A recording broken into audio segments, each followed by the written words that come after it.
Captain Vexa Cormac squinted at the hologram flickering above the Resolute's command table. The artificial blue light made her why humans had picked it for their last stand. Misery loves company, and what better companion than a planet as grim as your prospects? Captain Drex, self-appointed leader of this ragtag colony, stood on the crumbling balcony of the command center, gazing out at the barren landscape. "This place is a dump," he muttered, scratching at the stubble on his chin. "But it's our dump." Below, the colony buzzed with a frantic energy that only comes from desperation. People scurried like ants, trying to patch up the holes in their tiny world with duct tape and a prayer. A prayer to what exactly? The void? The gods? Drex wasn't sure there were any left listening, or if they ever had been. "Captain," came a sharp voice behind him. It was Fasula, his second in command and the closest thing he had to a friend in this cosmic asylum. She had the kind of face that seemed permanently set to disapproving, like she'd been born with a furrowed brow and a disdain for stupidity. "Fasula," he greeted, turning away from the view of impending doom. "Got any good news?" "Like a surprise birthday party or a shipment of chocolate. Sorry to disappoint, Captain. Just the usual. We're out of everything, morale's in the toilet, and oh, by the way, there's an alien armada surrounding the planet." Drex sighed, leaning back against the railing. "You know, Fasula, you really know how to brighten a guy's day." "Aliens, huh? What do they want?" "Apparently, not to invite us to a picnic," she replied dryly. "Scans show they're packing enough firepower to turn us into a fine mist." "Great. So, we're stuck on this hellhole with a bunch of angry aliens playing Ring Around the Rosie." "Pretty much," she nodded. "And since our fuel reserves are empty, running isn't an option." "Well, that's just perfect. Nothing like a good old-fashioned siege to really get the blood pumping." Drex kicked a loose pebble off the balcony. It tumbled down, disappearing into the dusty street below. Down in the colony square, a makeshift market had sprung up. Traders haggling over goods that no sane person would want but desperate people would kill for. Canned air, recycled water, bootlegged entertainment chips. Drex and Fasula descended into the chaos, navigating through the bustling crowd. A voice called out from a nearby stall. "Hey, Captain. You got any space credits? Got some vintage Earth magazines here. Real paper." "Oh sure," Drex chuckled. "I'll just pull some out of my non-existent wallet." "Maybe next time." They pushed past the vendor, who muttered something unkind under his breath. Fasula rolled her eyes. "These people are going to lose it if we don't do something soon." "You think I don't know that?" Drex snapped, rubbing his temples. "I've got a headache that could kill a lesser man and an alien fleet itching to blow us to bits. We're fresh out of plans, Fasula. We could always try diplomacy," she suggested, though even she didn't sound convinced. "Diplomacy? With a bunch of trigger-happy aliens? They probably think diplomacy is a type of seasoning." They made their way to the command center, a cobbled-together mess of technology and scrap metal. Inside, the air was heavy with the scent of ozone and human sweat.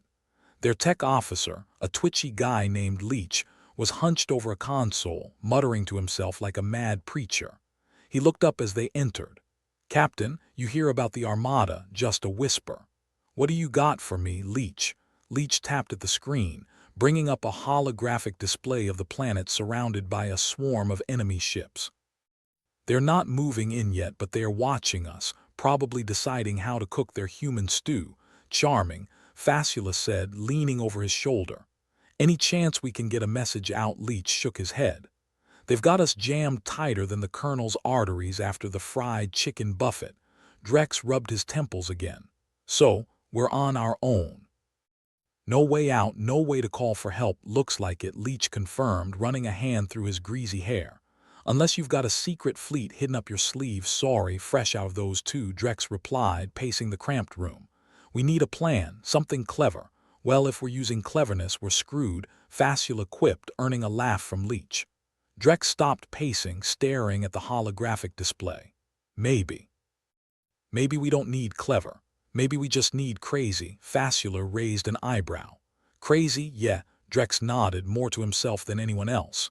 "If we can't fight them, can't run, maybe we can trick them. Make them think we're more trouble than we're worth. And how do you propose we do that? Fasula asked, folding her arms.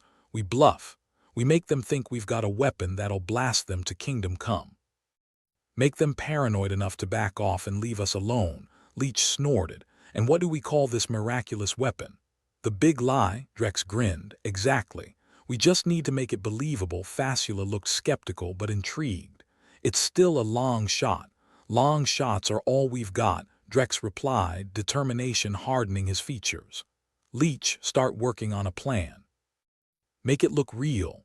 I'll need some time, Leech said, already tapping away at his console. Time is the one thing we're short on, Fasula interjected. Don't remind me, Drex said, rubbing his temples once again. I've got a headache to nurse and a colony to keep from imploding. As Drex left the command center, Fasula followed, her brow furrowed in thought. Do you really think this will work? I think it's the best bad idea we've got, Drex replied, stepping back into the colony's chaotic streets. In the sky above, the alien ships glinted like malevolent stars, a constant reminder of their precarious situation. The people of Solstice might be fighting a losing battle, but Drex knew one thing. Humanity wasn't going down without a fight. And if they had to lie, cheat, and bluff to survive, so be it. What's the worst that could happen? Drex muttered under his breath as he headed back into the market. Oh, right, total annihilation. As he walked, a loudspeaker crackled to life, blaring an announcement from the Colony Council. Attention, citizens of Solstice. We are aware of the alien presence and assure you that measures are being taken. Please remain calm and continue with your duties. Remember, a united community is a strong community, yeah, and a dead community is a quiet one, Drex mumbled as he pushed through the bustling crowd. He could feel the tension in the air, the collective fear simmering just beneath the surface. It was like walking through a minefield, except the mines were people and they could explode at any moment. He found a small corner of relative quiet, tucked away from the main throng. Leaning against a wall, he took a moment to collect his thoughts. The aliens would be expecting them to scramble, to panic, but perhaps that was their advantage. They had nothing to lose and desperation could make people dangerous. Back at the command center, Leech was hard at work, fingers flying over the keyboard like a man possessed. Fasula watched him with a wary eye, a silent sentinel keeping watch over their last hope. You really think this will work? Fasula asked again, not for the first time. Leech shrugged, a crooked smile on his lips. Who knows? But if there's one thing I've learned out here, it's that sometimes the universe rewards stupidity with survival. Fasula chuckled darkly. Well, we've got plenty of stupidity to spare. In the dim light of the command room, their laughter rang out, a defiant sound against the encroaching darkness. They might be outgunned, outnumbered, and backed into a corner, but they weren't out of the fight yet. As Drex rejoined them, he looked at his two companions, a grin spreading across his face. Let's give these aliens something to worry about. And with that, the last human colony on Solstice began their desperate gamble. They would either outlast the siege or go down in a blaze of glory. Either way, they would remind the universe why it should never, ever underestimate humanity. The air in Solstice wasn't so much breathable as it was a suggestion of what oxygen might feel like. Drex inhaled deeply, pitifully aware that he wasn't really clearing his mind so much as marinating it in recycled breaths and despair. All around him, the colony was buzzing with anxious energy, like a kicked ant nest, minus the organized chaos and more random flailing about. What's the plan, Captain? Fasula asked, appearing at his side like some kind of judgmental shadow. Plan, Drex muttered, feigning ignorance. I thought we were just going to wait it out and hope the aliens die of boredom. Fasula's expression didn't even flinch. She was used to his brand of optimism. The armada up there. They're not here to play Monopoly. Wish they were. I've got a killer strategy for free parking, Drex quipped, though his thoughts were already elsewhere, drifting along with the dust motes in the stale air. Suddenly, a sound cut through the chaos, a low, mechanical rumble like God had decided to crank up the bass. The alien ships, hovering above like a swarm of angry bees with a vendetta, were broadcasting something, and it wasn't an invitation to their annual barbecue. Humans of Solstice, blared the ominous voice, vibrating through the very bones of the colony. Your resistance is futile. Surrender now, and we may grant you mercy. Mercy? Drex snorted, casting a sidelong glance at Fasula. What do you think? Slimy pits or slightly less slimy pits? Fasula crossed her arms, unimpressed. I'd hate to ruin their day by not playing along with their little script. Yeah, we're nothing if not considerate invaders, Drex agreed, savoring the sarcasm like it was the last piece of chocolate in the galaxy. The aliens didn't seem to take a hint, their message repeating like a broken record of doom. It was psychological warfare 101. Demoralize, divide, conquer.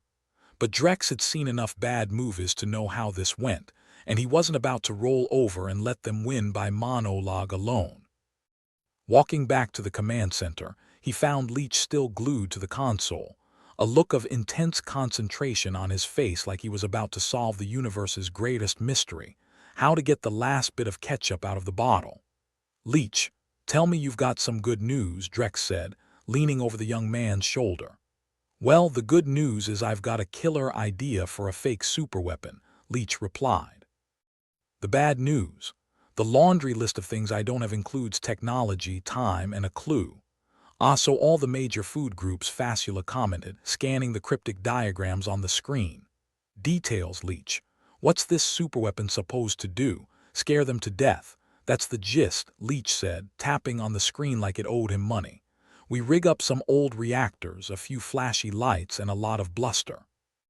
Make it look like we've got a doomsday device just itching to send them back to whatever pit they crawled out of. A bluff, Drex mused, rubbing his chin thoughtfully. High-stakes poker where we're about to bet the farm with a pair of twos. And if they call it, Fasula asked, ever the pragmatist, we'll be the laughingstock of the galaxy for all of 5 seconds. Then boom. Exactly, Drex said, his eyes glinting with a mad sort of determination. But if the galaxy's gonna laugh, let's at least make it a good show. Fasula's lips twitched upwards, a rare expression of amusement. All right. What's the first step in pretending we're more dangerous than a colony of squirts? Step 1, Drex said, rolling his shoulders like he was about to dive into a brawl, get the people on our side. Leech, you think you can hack into the aliens' message system? Send a little surprise their way, Leech grinned, an expression that usually meant trouble was about to follow. I'll need a few minutes, but yeah, I can manage a little digital graffiti. Perfect. Let's give them something to think about. A few minutes later, as Drex prepared to address the colony, Leech's hack crackled through the airwaves. The alien message cut abruptly to static, then back to Drex's voice, projected across the whole settlement.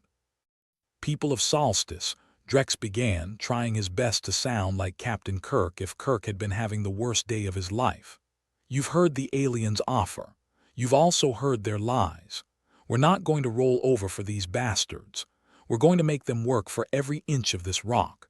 The crowd in the square quieted, listening intently as Drex continued. They want us scared, divided, ready to give up at the first sign of trouble. But we've got something they don't. We have each other, and a plan. A crazy, brilliant plan. Hope they're buying that, Fasula said, arms still folded as she watched the crowd, their faces a mix of fear and defiance. Drex's tone turned conspiratorial. And just to sweeten the deal, we've got a little surprise for our guests. A weapon they won't see coming. So keep your heads up, your spirits high, and remember, they might have us surrounded, but they've also trapped themselves with us. The broadcast ended, and the crowd erupted into a mix of cheers and nervous chatter.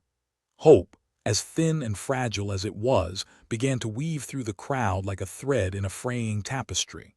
Leech slid out from under the console, a cocky grin plastered on his face.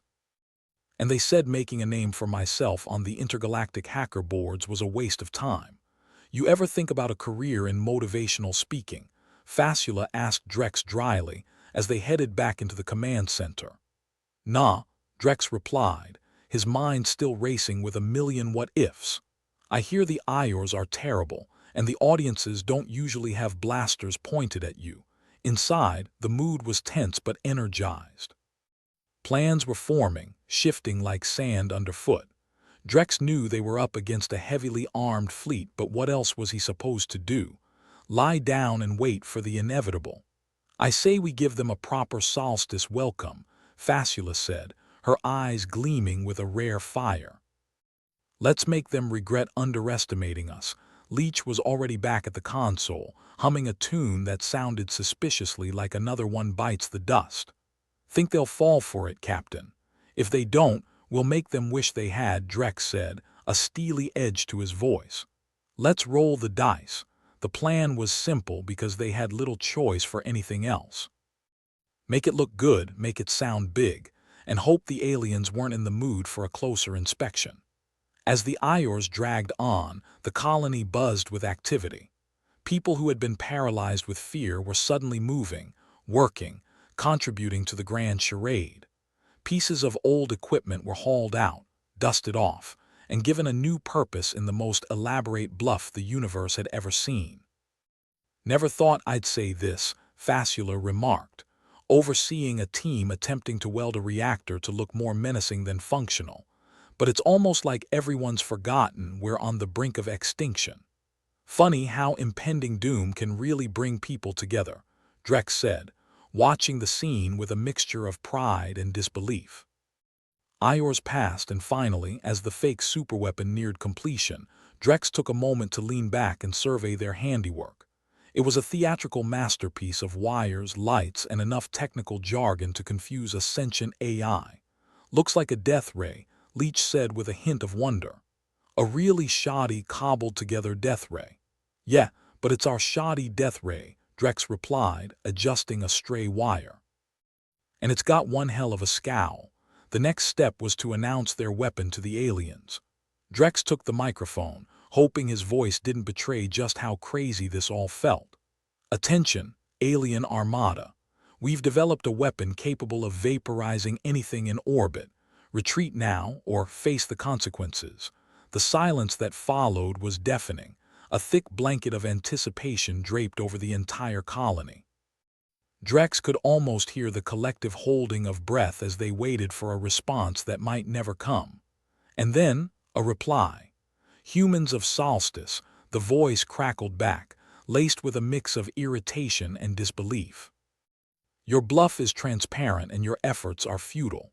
Well, that's not what I wanted to hear, Leech muttered, fingers flying over the console again, as if searching for a magic button labeled Make Them Leave.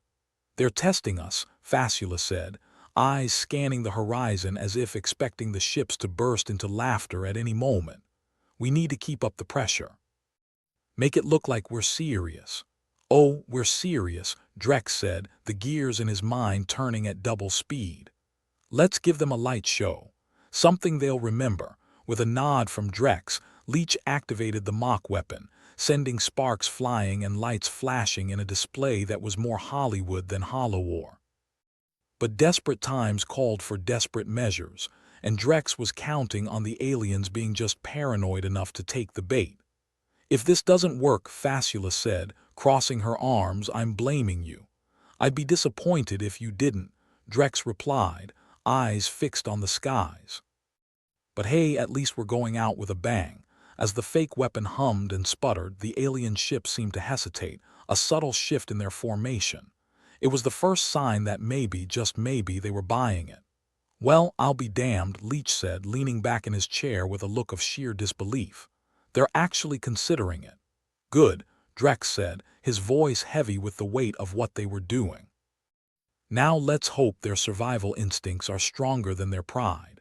The wait was agonizing, every second stretching into eternity.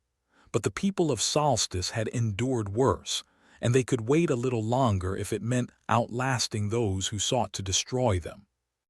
And so, beneath the artificial stars of their own making, the last human colony on Solstice held its breath, daring to hope that perhaps, against all odds and reason, they might just pull this off, even if it was just for another day. The aliens were not the type to take a bluff lightly. No, they were the type to poke and prod until the house of cards you'd meticulously stacked came tumbling down in a glorious mess of delusion. Their probing attacks began almost immediately after Drex's little light show, like a kid trying to find the weak spots in a toothache. The first attack was a half-hearted volley of plasma bursts, as if they were testing how flammable the colony was. The blast streaked across the sky, painting it in ominous shades of doom. The colonists, bless their anxious hearts, rushed to reinforce the already flimsy barricades with whatever flotsam they could find. It wasn't much, but it was all they had. "Looks like they're being gentle with us," Facula quipped, her eyes glued to the distant flashes. "Maybe they are worried we'll break. Or maybe they just like their meat tenderized before the main course," Drex replied, scanning the horizon, his mind a whirlpool of thoughts. "Either way, we've got to keep them on their toes." As if on cue, Engineer Kala burst into the command center, a bundle of frenetic energy and wild ideas. She was the kind of person who thrived under pressure, like a lunatic scientist with a penchant for chaos. "Captain," she said, out of breath, "I think I've got a way to give us some breathing room." "Breathing room, eh?" Drex said, raising an eyebrow. "I like the sound of that. You know, just as long as it doesn't involve us all suffocating in the process." "No promises," she grinned, pulling up a series of schematics on the console. "I've been working on something that might mask our presence. Use the planet's natural environmental interference to scramble their sensors." "Is that even possible?" Facula asked, skeptical but intrigued. She crossed her arms, an expression that screamed disbelief mixed with a hint of hope. "With what we've got here, probably not," Kala admitted, her grin not faltering. "But I'm willing to give it a damn good try. What's the worst that could happen? We're already screwed, right?" "Sounds like a plan," Drex said, nodding with approval. "A ridiculous, long shot of a plan, but it's not like we're swimming in alternatives." Kala got to work, dragging Leech into her techno-madness. The two of them were a whirlwind of mismatched wires and hastily scribbled notes. If hope had a face, it was probably laughing at them from behind a curtain of improbability. Meanwhile, the colony was facing another adversary, the soul-crushing reality of dwindling resources. Rations were cut, and what little food they had left was doled out with all the enthusiasm of a tax collector. The grumbling from the colonists was loud enough to rival the alien bombardment. Drex, ever the reluctant leader, called a meeting in the main mess hall. The place was packed with grim faces and empty stomachs, the air thick with a blend of desperation and stale air. "Right, listen up," Drex began, his tone a mix of authority and resignation. "We're in a bit of a tight spot here. Resources are low, and it looks like we're going to have to tighten our belts even more. Tighten them any more and I'll be wearing mine as a necklace," someone grumbled from the back, drawing a murmur of agreement from the crowd. "Look, I know it's rough," Drex continued, trying to maintain some semblance of control. "But we've got a plan. Kala's working on something that might buy us some time. So let's stick together and try not to eat each other, yeah?" There was a ripple of nervous laughter, the kind that comes when humor is your only shield against despair. It was thin comfort, but in a place like Solstice, thin was about as good as it got. Back in the command center, Kala and Leech were making progress, or at least creating enough sparks to make it look that way. "If we can amplify the planetary interference," Kala explained, mostly to herself, "we might just be able to make it look like there's nothing here but good old rock and toxic clouds."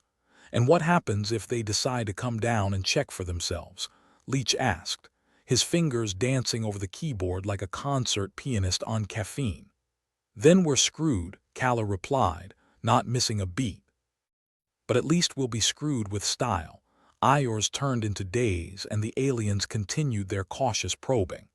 Each attack was met with the colony's pitiful defenses and a barrage of sarcastic commentary. If they were going to go out, they were going to do it on their terms, with a middle finger raised to the cosmos. The resource situation didn't improve. In fact, it seemed to worsen by the hour. The rations were now less meal and more suggestion of a meal, with portions so small they'd probably not even satiate a colony of ants. "Well, this is depressing," Fasula remarked, staring down at her plate of something with all the nutritional value of a sheet of paper.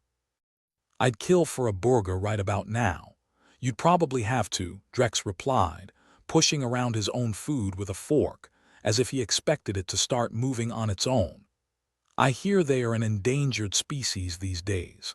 Despite the grim conditions, the colony held together with the kind of camaraderie that only shared misery can forge. Jokes were cracked, stories were shared, and dreams of a better tomorrow were spun like the most fragile of webs. Meanwhile, Kala's plan was nearing completion. The improvised system was a patchwork of old tech and pure, unadulterated stubbornness. It was, quite possibly, the biggest gamble they'd ever taken. As they prepared to activate it, Drex gathered the core team around. "All right, folks, this is it. Showtime.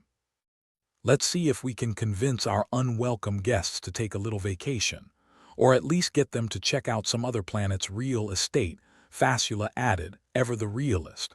Kala took a deep breath and flipped the switch. The system hummed to life, a low, almost soothing sound that belied the chaos they hoped it would create in the alien sensors. "Okay," Kala said, watching the monitors intently. "If this works, we should see a change in their formation. If it doesn't, well, at least we tried." The tension was palpable, every eye on the screens as they waited for any sign of change.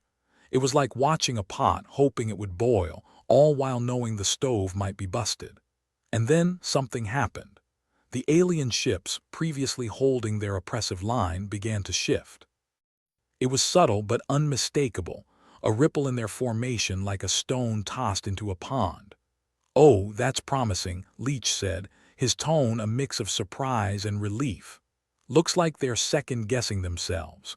"Let's hope they keep doing that," Drex said, a hint of cautious optimism creeping into his voice.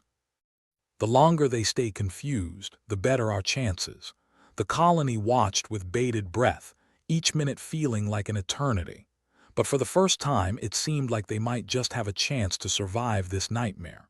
It wasn't much, but it was enough to rekindle the faint spark of hope that had been flickering in the hearts of Solstice's beleaguered inhabitants. Yet, as the saying goes, hope is a fickle thing. The aliens could regroup at any moment, and the resource situation remained a ticking time bomb. But for now, they had bought themselves a little more time. Time to plan, time to rest, and perhaps, just perhaps, time to dream of a future where they weren't under siege. Drex looked out over the colony from the command center balcony, the barren landscape of Solstice stretching out before him. It wasn't much to look at, but it was home, and damn it, he'd do everything in his power to keep it that way. "Another day, another miracle," Fasula said, joining him. "Think we've got another one in us?" "I suppose we'll find out," Drex replied, a wry smile playing at his lips. "One thing's for sure, though. If we're going to go down, we're going down swinging." The two of them stood there for a while, watching the distant stars and the alien ships that blotted them out. It was a grim, uncertain future, but they faced it with the stubborn determination that only those with nothing left to lose could muster. For on Solstice, the fight was far from over. But in that moment, beneath the oppressive sky and the weight of overwhelming odds, they found a strange sort of peace. Because they were still here, still fighting, still daring to hope. And sometimes in the vast, uncaring void of space, that was enough. The command center of the colony on Solstice hummed with a tension so thick it could have been sliced and served as a side dish to the meager rations. Captain Drex stood on the command center balcony, a makeshift perch of authority, staring out at a horizon that was about as inspiring as a soggy piece of toast. The alien armada had been up to their usual tricks, but today was different. The ships had repositioned, blotting out the sun in a display of cosmic bullying that could only mean one thing: the aliens were upping the ante. Drex grimaced. Solar eclipses weren't quite as enchanting when they were orchestrated by a hostile force with a penchant for psychological warfare. "Well, at least they're creative with their intimidation tactics," Fasula commented, sauntering up next to him. She had a knack for popping up at the least convenient moments, like a bad habit or a catchy tune. Yeah, but I'm not sure creative counts for much when you're trying to kill someone, Drex replied, arms crossed, his eyes fixed on the alien blockade. Seems like they're going for the full oppressive vibe. Next, they'll probably start playing some existential doom music. Facula snorted. Guess we should be grateful they haven't figured out how to pump their evil soundtracks directly into our brains. Give them time, Drex muttered. They've got nothing but time and an overdeveloped sense of theatricality. Back inside, the command center buzzed with activity. Engineer Kala was in her element, barking orders and waving her arms like a demented conductor orchestrating a symphony of chaos. Leech flitted about like a frantic squirrel, tailing her every move with a mix of awe and fear. "We're going to have to adapt," Kala said, her voice cutting through the din like a laser scalpel. "They're blocking out the sun, which means we've got to become our own little ecosystems. Small, self-sufficient units," Drex echoed, joining the fray. "All right, folks, listen up. We need to break the colony into smaller groups. Everyone needs a role, something to keep them busy and alive." The colony wasn't exactly brimming with resources or morale, but it had one thing going for it: a stubborn refusal to die quietly. Drex laid out the plan, assigning tasks like a harried parent doling out chores to unruly children. "You get to lead the garden team," Drex said, pointing to a wiry man with a permanent scowl etched across his face. "And try not to eat the plants before they sprout this time." "Guess that means I'm on pest control," Facula quipped, earning a few chuckles from the tired crowd. Humor was a strange currency amongst the damned, but it was still currency. The small groups fanned out, each tasked with keeping their slice of the colony alive. The air was tinged with the scent of desperation, but there was also a strange undercurrent of camaraderie, a shared understanding that they were all in this mess together. As the days dragged on, the colony settled into its new routine of grim determination. Makeshift greenhouses sprung up like weeds in the barren landscape, each one tended to with the care usually reserved for newborns or the last chocolate bar in a zombie apocalypse. "Didn't think I'd end up a farmer," Facula mused, kneeling in the dirt. "But then, I didn't think I'd end up on this god-forsaken rock, either. Life's full of surprises, huh?" "Yeah, just wish they were the pleasant kind for once," Drex replied, wiping sweat from his brow. He'd taken to manual labor like a fish to a bicycle, but there was a certain satisfaction in seeing something grow, even if it was just out of spite.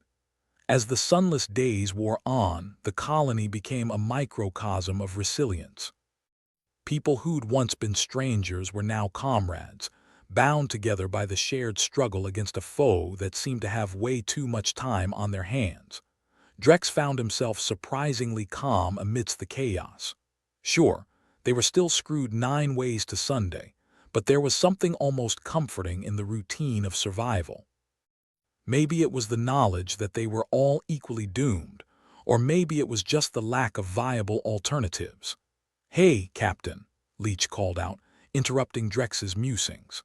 "Kala's got something she wants to show you." Drex followed Leech through the cluttered corridors of the command center, ducking under low-hanging wires and dodging piles of half-finished projects. Kala was in her element, surrounded by what could only be described as a shrine to technological improvisation. "Captain, you're gonna love this," Kala said, her eyes alight with a manic energy that was both inspiring and mildly terrifying. "I've rigged up a system to harness the ambient energy from the aliens' own blockade. Basically, we're gonna leech off their power like cosmic parasites." Drex raised an eyebrow. "Isn't that a bit risky? You know, in the poking a bear with a stick kind of way." "Sure is," Kala grinned. "But what's life without a little risk?" "Longer," Facula chimed in, joining them with a sardonic grin. The plan was audacious, bordering on suicidal, but then again so was everything else they'd tried. Drex nodded, bolstered by the grim determination that had become their rallying cry. "All right, let's do it. Maybe we can at least make them regret choosing us as their pet project." Kala and Leech set to work, the hum of machinery providing a soundtrack to their frantic efforts. The colony watched with bated breath, their hopes pinned on the slim chance that this latest gamble might pay off. "Think it'll work?" Fasula asked, leaning against a console and watching the controlled chaos unfold. "Does it matter?" Drex replied, his voice laced with dry humor. "We're already in over our heads. Might as well see how deep the pool goes." The system sputtered to life, a low growl that reverberated through the command center like the rumble of a sleeping beast. The air was charged with anticipation, every eye fixed on the monitors as they awaited the results. For a moment, nothing happened. Then gradually, the alien ships began to react, their formation shifting in a display of confusion that was almost comical. "Looks like we've got their attention," Leach said, his fingers dancing over the keyboard. "Good," Drex replied, arms crossed as he watched the alien dance unfold. "Maybe now they'll think twice before blocking out the sun like a bunch of melodramatic supervillains." The colony held its breath, every second stretching into an eternity as they waited for the inevitable counterattack. But for now, they had thrown a wrench in the aliens' plans, a small victory in a war that seemed destined to end badly. Back in their makeshift greenhouse, Fasula examined a sprouting plant with a mix of pride and disbelief. "Well, it's not much, but at least it's something." Drex nodded, a rare smile tugging at his lips. "Sometimes something is all you need." The days continued to pass in a blur of weary determination, the colony clinging to their fragile hope like a lifeline. And though the aliens remained an ever-present threat, the people of Solstice refused to go quietly into that good night. Their stubborn resilience became a beacon, a sign that even in the face of overwhelming odds, they were still capable of fighting back in their own small way. It wasn't much, but it was enough to keep them going, one day at a time.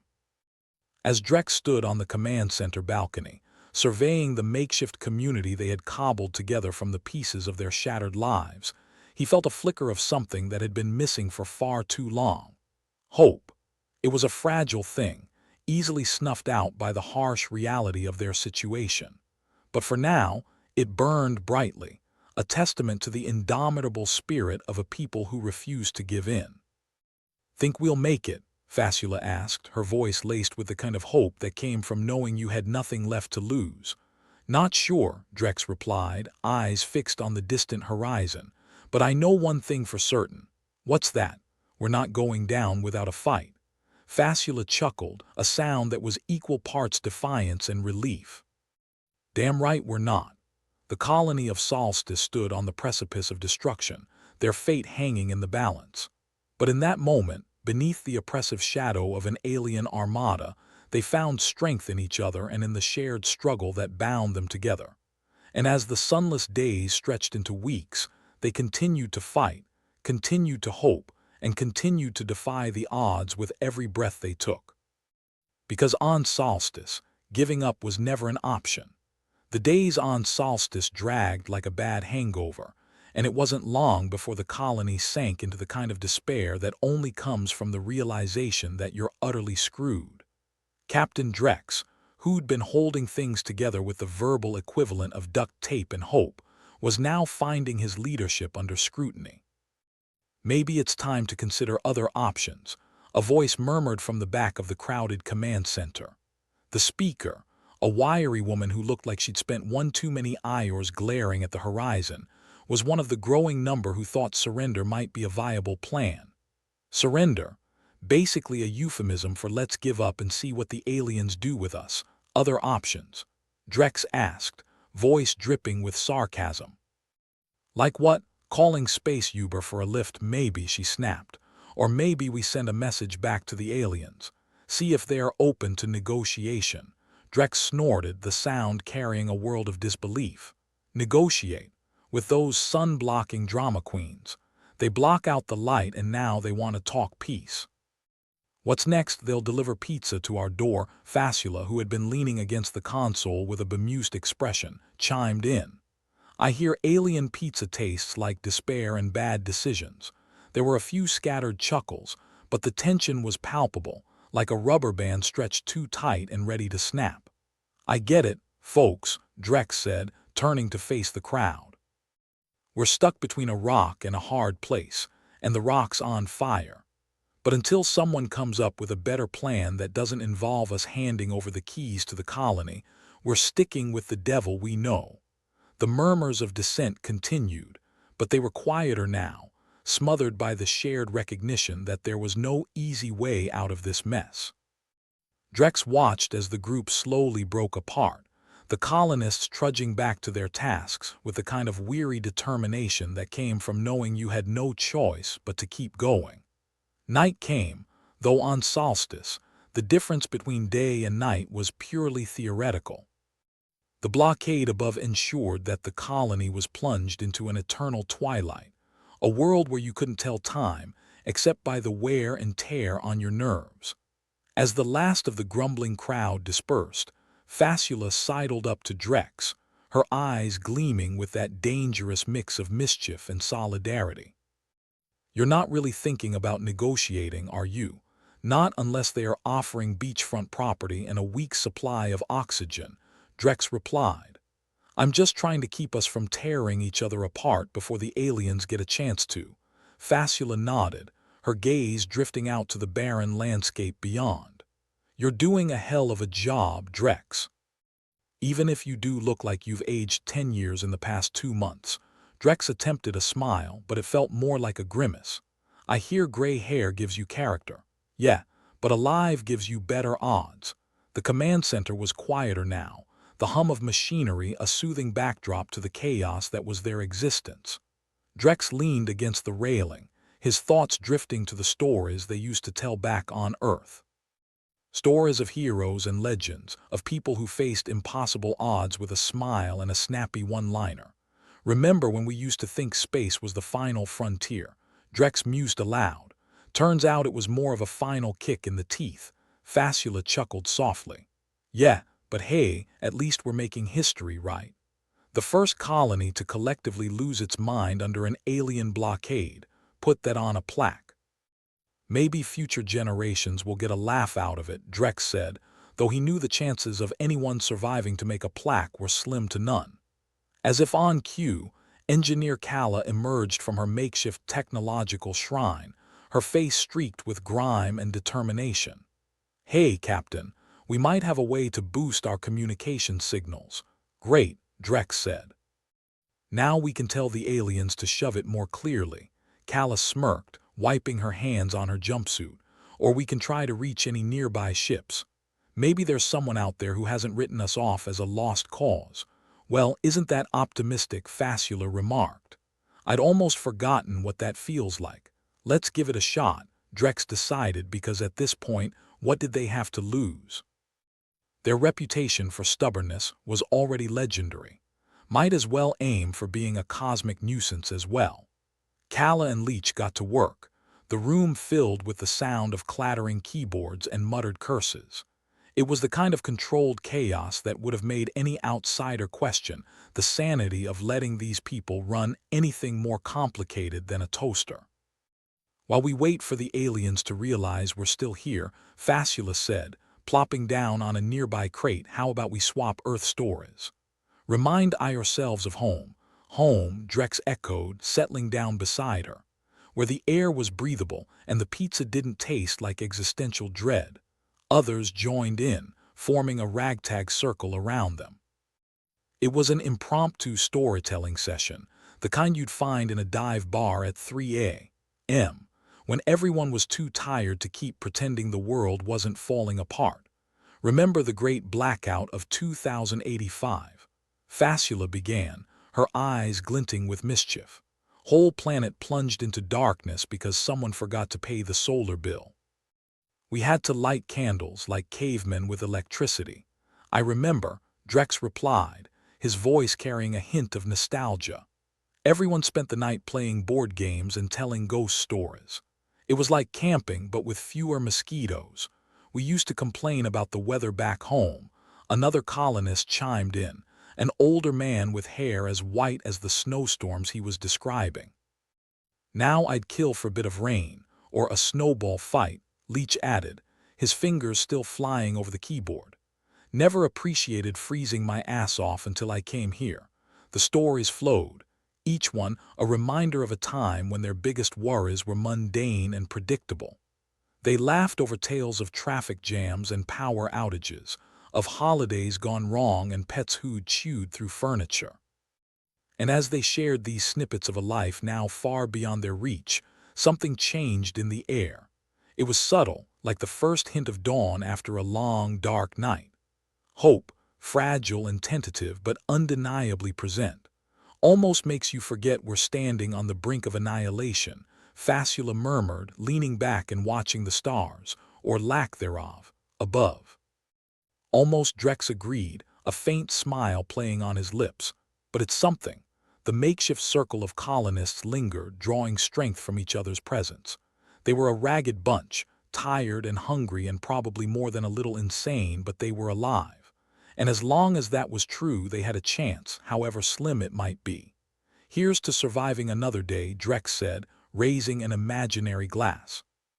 And to making the bastards wish they'd chosen a different rock to play king of the hill on.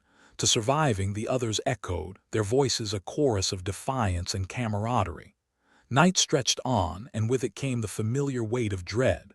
But for the first time in what felt like forever, Drex felt a glimmer of something he hadn't dared to acknowledge. Hope.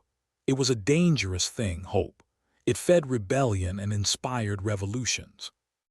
It made people do stupid, reckless things in the name of a future that might never come. But it was also the spark that kept them going when everything else seemed impossibly bleak. Think we'll make it? Fasula asked, echoing the question she'd posed what felt like a lifetime ago. Honestly, Drex said, chuckling, I have no idea. But I know one thing. What's that? We're too stubborn to go quietly. The declaration hung in the air, a challenge to an indifferent universe. The colony wasn't ready to throw in the towel just yet, and if the aliens wanted to test their resolve, they'd better be ready for one hell of a fight. All right, enough with the sappy stuff, Fasula said, getting to her feet. We've got work to do, people. Let's show those aliens we're not just a bunch of sitting ducks. With renewed determination, the colonists scattered, returning to their tasks with a vigor that belied their exhaustion. The sun might be gone and the odds might be stacked against them, but they had something the aliens couldn't take away. Each other. And as long as they had that, they had a fighting chance. Drex watched them go, a sense of pride swelling in his chest. They were a motley crew, held together by little more than duct tape and spite, but they were his crew. And together, they were going to make damn sure the aliens regretted ever setting their sights on Solstice. Ready to make some history, Captain? Fasula asked, her voice filled with the kind of reckless confidence that could topple empires.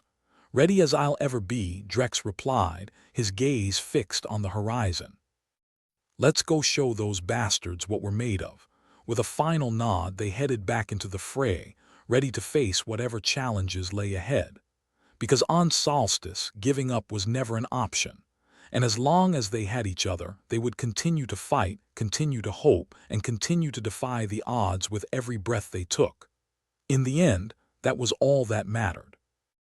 In the dim glow of the command center, Calla paced like a caged panther, her mind a whirl of schematics and half-formed plans. She'd been at it for hours, piecing together every scrap of technical doodah they had left, and the result was a plan so half-baked it could barely be called a baked, let alone a strategy. Leech, her eternal shadow, watched with a mix of awe and horror, because that's what you do when your whole survival hinges on a woman who communicated with machines like they were her dysfunctional family. All right, troops, Calla announced, gathering everyone's attention with the authority of a schoolmarm about to dole out detention. I've got a plan. And before you ask, yes, it's as crazy as it sounds. Drex, lounging against the console with the air of a man who'd seen every possible disaster and still couldn't bring himself to care, raised an eyebrow. A crazy plan from you, Calla. Color me surprised.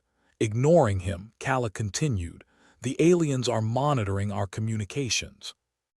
They've been ahead of us every step of the way because they know what we're doing before we do. Every time we whisper a plan or belch a command, they're listening in like the universe's most annoying eavesdropper. Facula chuckled from her perch atop a pile of cargo crates. So, what? We start speaking in Pig Latin. Etzle ustume uye istenersle. Calla shook her head. No, we fight boredom with boredom. We flood the airwaves with so much mundane chatter that their brains melt from the sheer pointlessness of it all. Leech blinked. You want to bore them to death? Exactly, Calla replied, her eyes gleaming with a mad kind of genius. We'll keep the important stuff offline. Everything else, weather reports, old Earth sitcoms, even those goddamn cat videos we saved for nostalgia, will be blasted out non-stop. That's gotta be the most ingenious and the dumbest plan I've ever heard, Facula remarked, her expression a perfect cocktail of amusement and disbelief. Think of it like psychological warfare, Calla said, warming to her theme. Turn the tables. If they want to drown us in despair, we drown them in drivel. It's not just about boring them, it's about making them question why they ever bothered with us in the first place. Drex scratched his chin. So, what you're saying is, we weaponize our own stupidity. Hey, humans are notoriously good at that, Facula snorted. Just look at our history. Exactly, Calla said. We've got hours of old TV reruns, pointless weather updates from Earth, hell. I'll even throw in those terrible motivational podcasts nobody listens to. I reckon it's worth a shot, Drex said after a moment's contemplation. We're not exactly swimming in alternatives. Great, Calla replied, clapping her hands together. Then let's start with something truly diabolical. Who here remembers the Big Bang Theory? The room erupted in groans. Even Drex winced. The thought of that particular relic of human culture being their salvation was almost as terrifying as the aliens themselves. Leech, ever the optimist, nodded with what little enthusiasm he could muster. We've got the recordings backed up somewhere. I think there's also an entire season of Friends archived if they survive the first barrage. Perfect, Calla said, her fingers dancing over the console. Let's give those aliens a taste of Earth's finest, our unyielding ability to laugh at our own absurdity. And so, the plan was set into motion. Calla and Leech worked tirelessly, their fingers flying over keyboards as they set up a broadcast that would make even the most stoic alien question their life choices. The command center buzzed with a renewed energy, a spark of purpose that had been missing for far too long. As they worked, Drex watched with a mixture of hope and skepticism. It was a harebrained idea, sure, but it was theirs. And if there was one thing humans excelled at, it was making the best out of a bad situation. Or at least, finding a way to laugh about it. The first transmission went out, a crackling ripple of sound that danced through the ether, carrying with it the unmistakable cadence of canned laughter and sitcom catchphrases. The colonists gathered around, listening with a mix of irony and nostalgia, the familiar voices weaving through the tension like an old friend who'd overstayed their welcome, but was still somehow comforting. Here's to hoping the aliens have a soft spot for 21st century TV, Facula quipped, raising an imaginary glass in a toast to their lunacy. And if they don't, Leech asked, his voice tinged with genuine curiosity. Then we give them more, Calla replied simply. If there's one thing humans have in spades, it's an endless supply of inanity. As they settled into the rhythm of their newfound strategy, the command center became a hive of activity. Screens flickered with scenes from old shows, dialogues blending into a cacophony of distraction designed to confound their alien adversaries. It was chaos, but it was their chaos, and it gave them something to cling to when reality threatened to overwhelm. Hours passed, the transmissions continuing unabated. In the lull between broadcasts, Drex found himself recalling the stories they'd shared earlier, the snippets of Earth that now seemed both distant and impossibly close. It was funny, he mused, how the most mundane things could take on such importance in the face of annihilation. The aliens, for their part, seemed as bewildered as the humans had hoped. The plasma bursts that had once punctuated the colonists' days with unnerving regularity became sporadic, as if the beings behind them were too busy scratching their metaphorical heads to focus on destruction. "Looks like they are as confused as we are," Facula observed, watching the sensors for any sign of incoming trouble. "Confusion's good," Drex said, a hint of satisfaction in his voice. "Means they're not blowing us to hell." But even as the initial success of their plan buoyed their spirits, the reality of their situation loomed large. Resources were still dwindling, the blockade remained unbroken, and the sun was still a distant memory, hidden behind the ever-present alien ships. "Think they'll ever get bored enough to just leave?"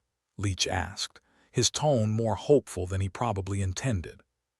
Calla shrugged, a wry smile playing across her lips. "Maybe, or they'll just find us even more insufferable than before." "Insufferable's our specialty," Facula said, her voice light, but with an edge that spoke to the weight resting on all their shoulders. Amidst the noise of their bizarre and daring defense, the colonists found a kind of rhythm. If there was a word for it, it might have been resilience, but Drex preferred to think of it as stubbornness. Because at the end of the day, that's what it boiled down to: pure, unmitigated stubbornness. As the transmissions continued, Drex reflected on the irony of it all. Here they were, a colony on the brink of ruin, pinning their survival on the hope that their former lives, the lives they'd left behind for the promise of a new frontier, held the key to outwitting an alien enemy. But maybe that was the point, he realized. Maybe, in the end, it was the simplest things, the things that made them who they were, that would see them through. "Think we'll make it?" Facula asked, echoing the question that seemed to hang perpetually in the air, a constant companion to their efforts. "Honestly," Drex replied, the ghost of a smile tugging at his lips, "I have no idea, but I know one thing." "What's that?" "We're too damn stubborn to quit." And so, as the transmissions played on, filling the void with a symphony of human absurdity, the colonists continued their fight. Against the odds, against the darkness, and against the silence that threatened to consume them. In the end, it wasn't a grand battle or a heroic sacrifice that defined their resistance. It was this, a crazy, harebrained scheme cooked up in the depths of despair that gave them a fighting chance. And maybe, just maybe, it would be enough. Captain Drex leaned back, the chair squeaking in protest. The command center was a flurry of activity, but for once, it wasn't the panicked kind. Good thing, since panic had grown tiresome 2 weeks ago. The kind of tiring that made you want to nap through an alien invasion. Besides, who could think straight when their brains were constantly screaming like a tea kettle left on the burner? "So what's next on the playlist of cosmic torture?" Drex asked, his voice carrying more sarcasm than curiosity. "More of those delightful sitcoms?" Calla, eyes glued to the console, smirked. "Nah, figured we'd try something more sophisticated this time." Introducing the endless drone of academic lectures. Leach, her trusty sidekick, sat nearby, expression a mix of horror and admiration, emotions that seemed to define his relationship with Calla. "Really? We're going from canned laughter to soporific professors. What next, Gregorian chants?" Facula, perched as always on her cargo crate throne, chuckled. "I dunno, those monks can be pretty catchy if you're into medieval pop." Drex rubbed his temples, where a headache threatened to set up permanent residence. "So how's the plan looking? Are the aliens throwing in the towel yet, or should we just bore ourselves to death for them?" Calla remained unflappable, fingers moving like a pianist on a concert night. "Sensors show their patrols are less frequent, almost as if they are confused, or asleep, or both," Leach suggested. "Can't imagine alien minds dealing well with human tedium." "Good," Calla replied with a nod. "That's what we're aiming for. If they are busy trying to figure out our fascination with meaningless dribble, they're not wrecking our only home. And if they are really unlucky, they might accidentally learn something," Drex added with a half-smile, standing up and stretching. "Heaven forbid." The room buzzed with the constant hum of machinery, and the whispered exchanges of colonists who had learned to work in sync, all while pretending everything was just fine and dandy. The truth was, most of them had left Earth to escape the mundane, only to find that the real adventure was discovering just how creatively one could weaponize it. "All right, Captain," Fasula said, sliding off her perch. "What's the next move? I mean, after we've bored them into a stupor." Drex crossed his arms, looking out at the barren landscape of Solstice beyond the command center's thin walls. "We exploit the hell out of it, that's what. While they're distracted, we need to find a way to hit them where it hurts." "With what?" "Our razor-sharp wits and boundless optimism," Leach asked, his sarcasm as thick as the expectations weighing on his shoulders. "Something like that," Drex replied, tapping the console with an air that suggested he might have had an idea, but was too damn tired to remember what it was. "We've got a few tricks left up our sleeves." Kala glanced up from her screen. "You mean the sleeves we haven't sold for food yet?" "Exactly those," Drex confirmed. "Which means we'd better put on our Sunday best and pray it works." The plan was as simple as it was ludicrous. While the aliens were bogged down in the quicksand of Earth trivia and human history, the colonists would coordinate a series of raids on the alien patrols. The goal was to disrupt their operations long enough to create an opening for a real offensive. Fasula grinned, her enthusiasm infectious even in the face of likely annihilation. "I'll start rallying the troops. Anyone not brain-dead from our broadcast should be ready to move out." "Great," Kala said, turning back to her work. "And if any of them ask questions, just tell them it's a surprise party." Drex gave a mock salute. "Here's to hoping they've forgotten how to unwrap a gift." The room settled into a rhythm, the kind that came with familiarity and necessity. There was something oddly comforting about the chaos, like a family gathering where everyone pretended to like each other for the sake of tradition. "Hey, Drex," Fasula called out as she gathered a ragtag group of volunteers. "What do we do if this all goes belly up?" He considered the question for a moment, then shrugged. "I dunno. Reenact the Last Supper with freeze-dried rations. We'll figure it out when we get there." "Good to know we're in such competent hands," Fasula replied with a mock bow before setting off. As the makeshift militia assembled, Drex took a moment to appreciate the strange camaraderie that had developed among the colonists.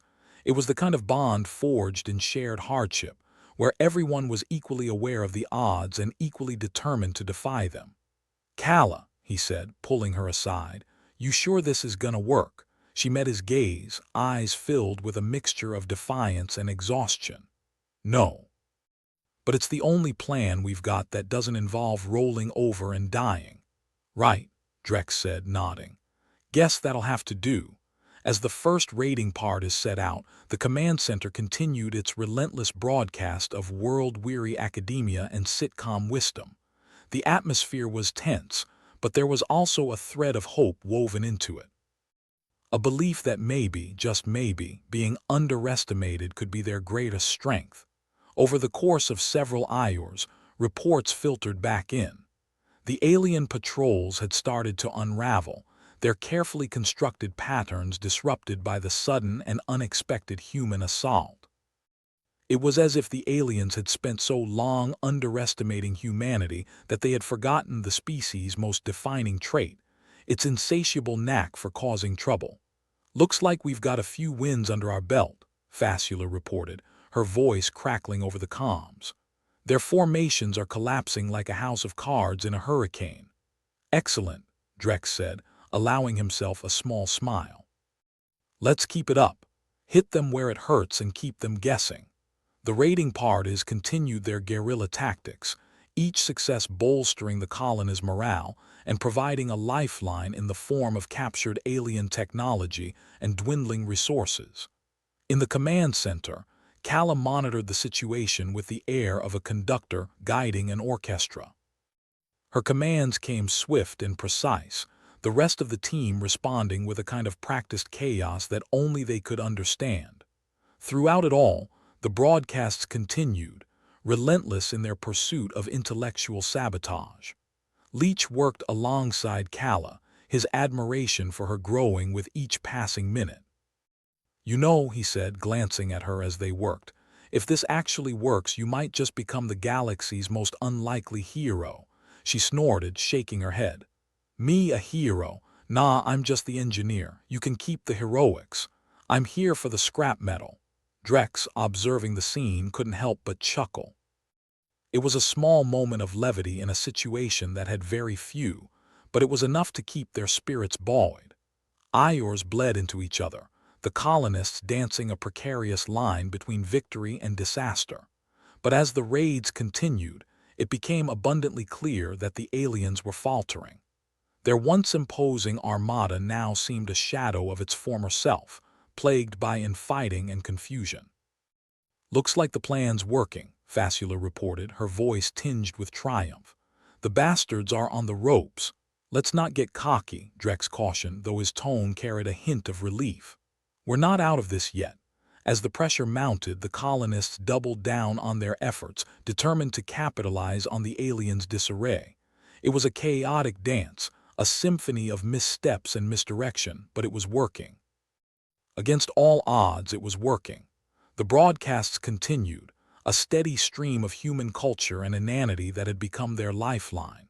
Each transmission a reminder of what they were fighting for and what they stood to lose. In the end, it wasn't the strength of their weapons or the cunning of their tactics that defined the colonists' resistance. It was their ability to take the mundane and turn it into something extraordinary. To take the very essence of what made them human and use it as a weapon against an enemy that couldn't understand. And maybe, just maybe, it would be enough to tip the balance in their favor. The final push was on the horizon, a looming specter of hope and desperation intertwined. Drex knew that the coming days would determine their fate, but for the first time in a long time, he felt a flicker of optimism. "All right, everyone," he said, addressing the command center with all the gravitas of a man who'd seen one too many crises. "Let's wrap this up. We've got an alien armada to send packing." Kala and Leech exchanged a glance, their resolve mirrored in each other's eyes. Fasula's laughter echoed through the comms, a sound that promised victory or at least a damn good attempt. And so, as they prepared to face the final test, the colonists of Solstice found solace in the absurdity of their situation, in the knowledge that, against all odds, they had turned the tide with nothing more than a library's worth of old Earth nonsense and a stubborn refusal to give in. Because in the end, that was what it meant to be human, finding humor in the darkest of places and turning the impossible into the inevitable. The command center on Solstice hummed with the kind of energy that came from defying all odds. The colonists had done it. They'd actually done it. They'd bored an alien armada into submission with nothing but reruns of 20th century sitcoms and a relentless barrage of human trivia. Who knew that the secret to surviving an extraterrestrial siege involved subjecting their would-be conquerors to the timeless agony of laugh tracks and pie charts? "Well, I'll be damned," Captain Drex muttered, looking out at the horizon, no longer marred by the oppressive shadows of alien dreadnoughts. "We might just get through this after all." Fasula, taking her usual place on the cargo crate throne, smirked. "Guess they couldn't handle our razor-sharp wit after all, huh? Or maybe they just couldn't stomach another episode of The Office," Kala added, not even bothering to look up from her console. "Alien psychology must be a fragile thing." Leech chuckled, leaning against the wall with the kind of relief that only comes from narrowly escaping death by cosmic boredom. "We should be careful, though. If they come back with a taste for sitcoms, we might be responsible for cultural contamination on an interstellar scale." "Yeah, and we all know how that turns out," Drex said dryly. "Next thing you know, they are demanding royalties on That's What She Said jokes." Kala, ever the pragmatist, clapped her hands to get everyone's attention. "All right, back to work.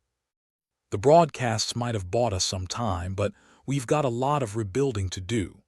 The command center erupted into a flurry of activity. It was a chaos that had become second nature to the colonists, each of them moving with the kind of purpose that comes from living on the edge. They were bruised, battered, but not broken, and that counted for something. Drex moved through the orchestrated madness, a general surveying the battlefield after the dust had settled. There were still repairs to make, systems to reboot, and the never-ending challenge of keeping everyone fed and clothed.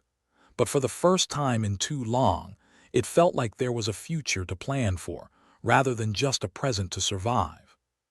"Hey, Captain," Fasula called as she helped a group of colonists patch up a hole in the outer wall. "What's the plan now that we've scared them off with our terrifying knowledge of pop culture?" Drex scratched his chin thoughtfully. "I guess we build, piece by piece if we have to. We've got the bones of a good colony here, just need to flesh it out again." "And what about the morale?" Leach chimed in. "People are running on fumes. We might need something a little more substantial than a pep talk." "Yeah, like a miracle," Fasula muttered. "Or a decent meal," Kala added, her voice carrying over the mechanical din. Drex nodded. "We'll start with the essentials: food, water, power. Once we've got those sorted, we can worry about recapturing that good old frontier spirit." The room buzzed with the kind of optimism that came from knowing you'd made it through the worst. It was a fragile thing, easily shattered by the next crisis, but for now, it was enough to keep everyone moving forward. As the day wore on, the command center slowly transformed from a war room into a hub of reconstruction. The colonists, tired but determined, threw themselves into the work with a vitality born of necessity. There were fields to replant, systems to recalibrate, and defenses to fortify. The aliens might have retreated, but the threat of their return loomed large. Fasula paused, wiping sweat from her brow as she looked over the bustling scene. "You know, when I signed up for this colony gig, I thought it'd be all starry skies and adventure. Instead, it's been more like a never-ending episode of Survivor." "Well, at least you didn't get voted off the island," Kala quipped, her dry sarcasm cutting through the air like a lifeline. Drex chuckled, shaking his head. "That's us, the ultimate underdogs. Proving humanity's adaptability one disaster at a time." Leach, fiddling with a piece of alien tech they'd scavenged during the raids, nodded. "And who knew? Turns out we're pretty good at it." "Yeah," Kala agreed, a rare smile tugging at her lips. "We might be short on resources, but we're long on creativity. That counts for something." As night fell on Solstice, the colony settled into an uneasy rhythm. It was a fragile peace, but it was theirs. The stars, no longer obscured by the oppressive bulk of the alien fleet, twinkled down like old friends, a reminder of everything they'd fought to protect. Drex found himself on the command center balcony, looking out at the sprawling colony below. There was still so much to do, but for the first time in ages, he felt a flicker of hope. A belief that maybe, just maybe, they could make a life here worth living. Fasula joined him, leaning against the railing with a sigh. "Think they'll come back?" Drex shrugged. "Probably, but we'll be ready for them. Next time we'll hit them with Seinfeld and watch their heads explode." "You ever think about what keeps us going?" Fasula asked, her voice softer now, almost contemplative. "Stubbornness mostly," Drex replied, a wry smile playing on his lips. "We're a species built on defying the odds. It's what we do best." As they stood there, sharing a moment of quiet camaraderie, the reality of their situation settled over them. They might not have chosen this path, but it was theirs now, and they would see it through to the bitter end. "We've got a long road ahead," Fasula remarked, her gaze fixed on the horizon. "Yeah, but at least it's a road," Drex replied, not missing a beat. "And for what it's worth, I'd rather walk it with you lot than anyone else." The air was thick with the scent of potential, of possibility. It was a heady thing, the promise of what could be, tempered by the weight of what had been. But it was enough to keep them moving forward, one step at a time. As the night deepened, the colony gradually quieted, the frenetic energy giving way to a much-needed rest. The stars above bore witness to the slow but steady rebirth of Solstice, a testament to human stubbornness, creativity, and an unyielding spirit. Kala, still at her console, looked up at the night sky, eyes tracing the constellations she'd become all too familiar with. "Think anyone out there knows we're still kicking?" she asked aloud, to no one in particular. Leech, still tinkering away at his side project, grinned. "If they don't, they are in for a hell of a surprise." "Let them come," Fasula chimed in from across the room. "We've got reruns for days and a whole lot of sass left to unleash." Drex turned from the window, his expression one of resolute determination. "We faced the worst they could throw at us and came out the other side. I'd say that calls for a drink." Fasula raised an imaginary glass, her grin infectious. "To Solstice and her merry band of misfits. Long may we provide comic relief to the universe." They laughed, a sound that rang out in the stillness like a promise of resilience, of defiance, of humanity at its finest. The night wore on, the colony gradually settling into a much-needed slumber, but even as they slept, dreams of what could be mingled with the harsh realities of what had been. They were survivors, each and every one of them, and they would continue to forge ahead, come what may. The aliens might have their technology and their warships, but they didn't have what really counted: the sheer bloody-mindedness of a species that refused to roll over and die. That, in the end, was humanity's greatest weapon. As Drex closed his eyes, the weight of leadership momentarily lifted. He knew that whatever challenges tomorrow might bring, they would face them together, united in purpose, if not always in mind. Because if there was one thing he'd learned from this whole ordeal, it was that humans were at their best when things were at their worst. And that gave him hope. Hope that maybe, just maybe, they could turn this patch of desolation into something resembling home. And so, as the night stretched on, the colonists of Solstice dreamed of fields green with life, of laughter echoing through sturdy halls, of a place where they could finally lay down roots and truly belong. A place where they could be more than survivors. A place where they could thrive. On the balcony, Drex whispered a silent prayer to the stars. "Here's to us, and to the fools who underestimated the power of a good story." And as the first light of dawn broke over the horizon, it painted the colony in shades of hope and possibility, a reminder that even in the darkest of places, light could find a way in. Because in the end, that was what it meant to be human: to laugh in the face of adversity, to dream in the face of despair, and to fight like hell for the things that truly mattered. And that, as far as Drex was concerned, was more than enough to keep going.